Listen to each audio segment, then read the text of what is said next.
America's definitely raw right now. And it will remain raw while we have race baiters like Vice President Harris stoking the fires and having people barking up the wrong trees. Let's go through the names.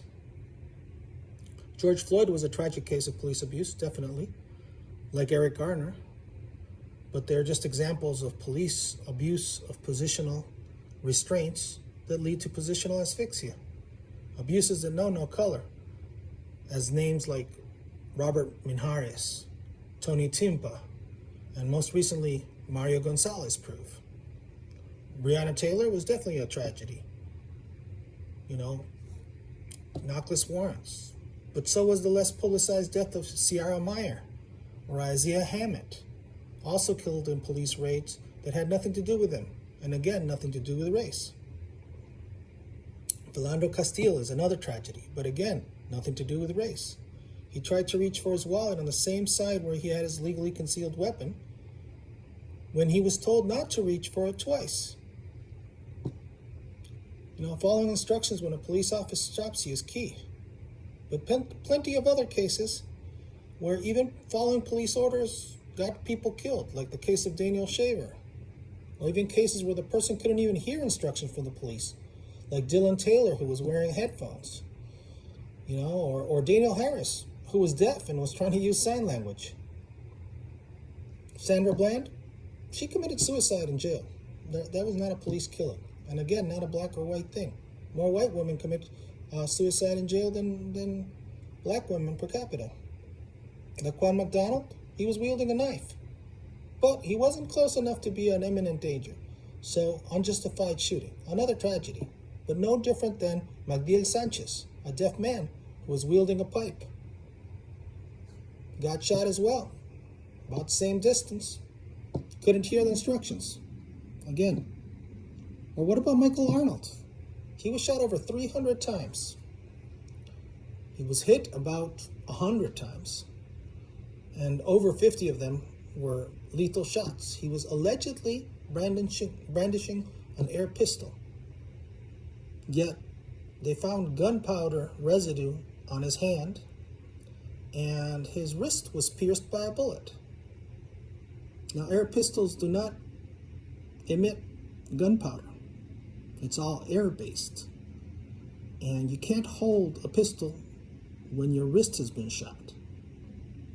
But that's how they found him. All those cops got off in California.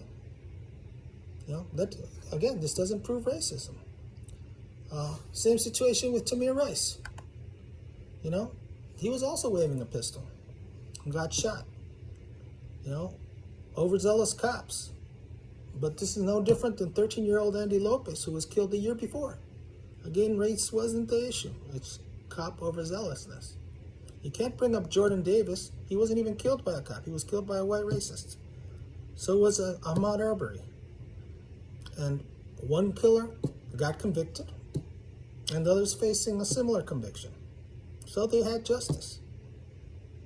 Much like the killers of John Pietrzak and his wife, Kiana Jenkins, or what about Mark Gossett, David Jackson, Zachary Randalls, and Carl Williams? Both of these cases were black killers who were racist and killed white people. Again, racists come in all colors, and all their lives mattered of the victims. Sean Reed, he engaged in a high-speed police chase and got himself killed by a black cop after he was shooting at cops. The claim of racism there is absurd. Freddie Gray, that was a tragic accident. He was improperly secured. But again, black cops were involved. Where's the racism? Alton Sterling, he was reaching for a gun. He shouldn't have possessed as a felon. And it's no different than the case of James St. Clair. They were both ruled as justified. Again, nothing to do with race. And don't even get started with Michael Brown and Trayvon Martin. In both cases, they were proven to be violent assailants who were attacking the people that shot them. One by a police officer and the other by an Afro-Indigenous man. Not racism. And why would I protest those two cases when I've got much better cases like Christopher Servini or Daniel Atkins Jr., where the killers were clearly in the wrong, you know? This isn't about race. I mean, I'll say black names that actually matter, that didn't receive justice, along with those that weren't black and died unjustified deaths as well, where no justice happened either. It's not about race. It's about who gets justice and who doesn't. And the fact of the matter is, blacks get killed by police at about 2.5 times the rate as white people. But that's the exact same difference in rate as poverty rate, 2.5 times. In fact, black and white people that are poor get killed at about the same rate by police. So if there's an issue, it's an issue that the people with poor rights don't have the rights that and the protections that rich people do. And that's a fact. I mean, even MLK brought this up.